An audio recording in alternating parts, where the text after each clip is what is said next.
రోజు కూడా మనందరం కూడా చూసాం. ఈ రోజు కూడా మీరు టీవీలు చూసిన వాళ్ళు ఉన్నారు, సోషల్ మీడియాలో చూసిన వాళ్ళు ఉన్నారు.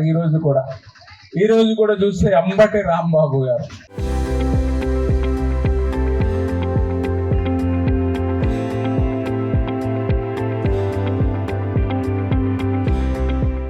అంబటి రాంబాబు గారు అంటే మీ మైండ్లో మీ అందరికీ ఏం గుర్తుకొస్తాయి మనందరికీ తెలుసు. ఆయన మంచి డ్యాన్సులు కానీ మంచి వీడియోస్ కానీ రకరకాలుగా ఆయన మీ అందరికి గుర్తుకొస్తాయి. ఓకే, ఆయన వ్యక్తిగత జీవితం అది.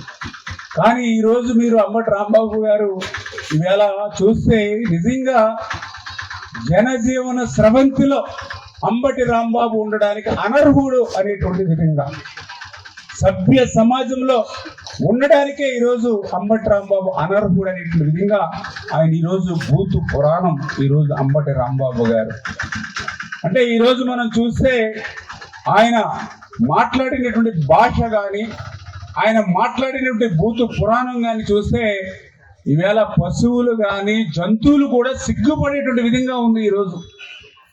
అదేంటే ఆ రోజు చూసాం, అధికారంలో ఉన్నప్పుడు అదే తీరు, ప్రతిపక్షంలో ఉన్నప్పుడు కూడా అదే రకమైనటువంటి తీరు.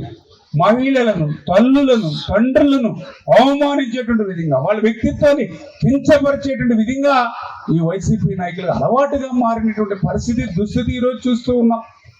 ఈరోజు నిజంగా మీ అందరూ మహిళా సోదరీమణులు ఉన్నారు.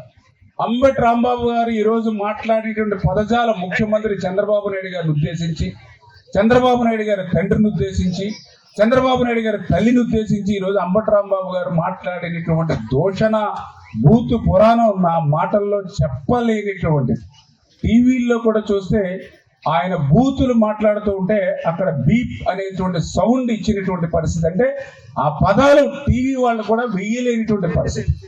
నిజంగా ఒక పార్టీలో ఒక నాయకుడిగా ఉన్నటువంటి వ్యక్తి, ఒక మంత్రిగా గతం పాలనలో పనిచేసినటువంటి వ్యక్తి ఒక ముఖ్యమంత్రిని పట్టుకొని మరి వాళ్ళ అమ్మ గురించి, వాళ్ళ నాన్న గురించి, వాళ్ళ అమ్మ మొగుడు రమ్మను, ఇంకా చెప్పాలంటే నేను కూడా చెప్పలేను, నిజంగా మరి లాకారం పెట్టి కూడా ఆయన బూతులు మాట్లాడేటువంటి మాట నిజంగా చాలా చాలా దురదృష్టకరం అనేటువంటి పరిస్థితి. అంటే వాళ్ళకు ఒక రివాజుగా మారిపోయింది. మహిళలన్నా, తల్లులన్నా, తండ్రులన్నా ఇదే రకమైనటువంటి దోషాలు, ఇదే రకమైనటువంటి భూతు పురాణం. మరి ఈవేళ ఖచ్చితంగా ఆ రకంగా ఆంధ్రప్రదేశ్ రాష్ట్ర ముఖ్యమంత్రిగా చంద్రబాబు నాయుడు గారు ఆయన తల్లిని, తండ్రుల్ని, మహిళల్ని కించపరిచి దూషించి భూతు పురాణం ఇచ్చినటువంటి అంబటి రాంబాబు గారి మీద ఇమ్మీడియట్లీ చర్యలు జగన్మోహన్ రెడ్డి తీసుకోవాల్సినటువంటి అవసరం ఉంది. ఖచ్చితంగా ఆయన మీద యాక్షన్ తీసుకోవాల్సినటువంటి ఖచ్చితంగా ఉంది. ఆంధ్రప్రదేశ్ రాష్ట్ర ప్రజానికానికి, చంద్రబాబు నాయుడు గారికి కూడా అంబటి రాంబాబు, జగన్మోహన్ రెడ్డి కూడా క్షమాపణలు కూడా చెప్పవలసినటువంటి అవసరం కూడా ఉంది అనే విషయాన్ని ఈ సందర్భంగా తెలియజేస్తున్నాం. ఒకవేళ ఆయన మీద చర్యలు తీసుకోలేదని అంటే ఇది జగన్మోహన్ రెడ్డి కనుసన్నలో జరిగినటువంటిదే. ఆయన మీద చర్యలు తీసుకోలేదని అంటే జగన్మోహన్ రెడ్డి ఇచ్చినటువంటి మాటకే ఈవేళ అంబటి రాంబాబు మాట్లాడినటువంటి పరిస్థితి అని చెప్పి ఈరోజు మనందరం కూడా భావించవలసినటువంటి పరిస్థితి.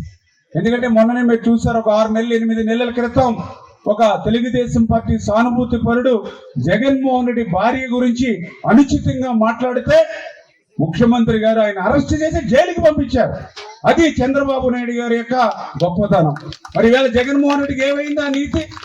సాక్షాత్ ఈవేళ ఒక రాష్ట్ర ముఖ్యమంత్రి చంద్రబాబు నాయుడు గారిని ఉద్దేశించి ఆయన తండ్రిని, తల్లిని భూతు పురాణం మనం వినలేనిటువంటి భాష, టీవీ సోషల్ మీడియా కూడా వెయ్యలేనిటువంటి భాష ఆయన మాట్లాడితే ఇప్పటి వరకు జగన్మోహన్ రెడ్డి ఆయన చర్య తీసుకోలేకపోతూ ఉన్నాడని అంటే జగన్మోహన్ రెడ్డి కనుసైగల్లోనే ఈవేళ అంబటి రాంబాబు మాట్లాడాడు అనుకోవాలి. అందుకే ఈవేళ చంద్రబాబు నాయుడు గారికి క్షమాపణలు చెప్పాలి.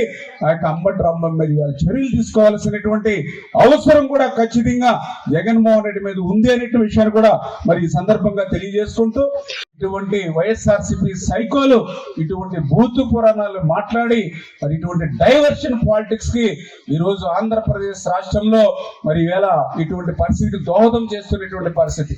ఎందుకంటే మొన్న కూడా చూసాం ఒక చోట ఏదైతే మరి వాళ్ళ వైఎస్ఆర్సీపీ నాయకులు పెద్ద పెద్ద గొడ్డళ్ళు ఇవన్నీ పట్టుకుని మరి ఏదో గంగమ్మ జాతరలో పొట్టేళ్లను నరికినట్టుగా రేపు 2029లో 3 సంవత్సరాల తర్వాత నరుక్కుంటూ పోతామని చెప్తూ ఉన్నారు. అంటే నీకేమో రప్ప రప్ప అని నరుక్కుంటా పోతావు అని చెప్తూ ఉన్నారు. అంటే నువ్వు రేపు అధికారంలోకి వస్తే 3 సంవత్సరాల తర్వాత అధికారంలోకి వస్తే నరుక్కుంటా పోతాను రప్ప రప్ప అంటున్నావు. మరి ఈవేళ అధికారంలో ఉన్నటువంటి పార్టీ ఆ పని చేస్తే మీ పరిస్థితి ఏంటి? అంటే హింసకు తావు లేదు రాజకీయాల్లో. ఇది ప్రజాస్వామ్యంలో ఉన్నాం మనందరం కూడా. ఇటువంటి పని ఎవరైనా కార్యకర్త చేస్తే నాయకుడు దాన్ని సరిదిద్దాలి, తప్పని చెప్పాలి. విచిత్రం ఏంటంటే ప్రెస్ వాళ్ళు అడిగారు జగన్మోహన్ రెడ్డి గారు, మీ నాయకులు మీ కార్యకర్తలు రప్ప రప్ప తలకాయలు తీసేస్తాము అని అంటూ ఉన్నారని. అంటే తప్పే ఉందన్న అందులో అంటున్నాడు. మరి ఇటువంటి నాయకుడు ఒక రాష్ట్రానికి ముఖ్యమంత్రిగా ఉన్నాడు అని అంటే, ఇటువంటి నాయకుడు ఈవేళ ఒక రాజకీయ పార్టీ ఆంధ్రప్రదేశ్ రాష్ట్రం నడుపుతున్నాడు అని అంటే అసలు అర్హత ఆయనకి లేదు అనే విషయాన్ని సందర్భంగా గుర్తు చేసుకుంటూ, మరి వాళ్ళ తల్లి గురించి వాళ్ళ తండ్రి గురించి అటువంటి భూతు పురాణం మాట్లాడితే మరి ఏ రకంగా అంబటి రాంబాబు గారు క్షమించగలరు? అంటే ఇటువంటి వ్యక్తుల పట్ల సమాజం కూడా తగు జాగ్రత్తలతో ఉండాలి. దయవుంచి అందరూ కూడా గుర్తు పెట్టుకోమని మిమ్మల్ని అందరినీ కూడా కోరుతూ, మరి అటువంటి వాళ్ళని ఈ యొక్క రాష్ట్ర రాజకీయాల్లోనే ఉండేటువంటి అవకాశం లేదు అనే విషయాన్ని కూడా గుర్తు పెట్టుకోమని చెప్పి కోరుకుంటున్నాను. Local to global news at your fingertips. మీ చేతిలో ఒక ఆయుధం. Download Raw TV app. Media legend Ravi Prakash is back.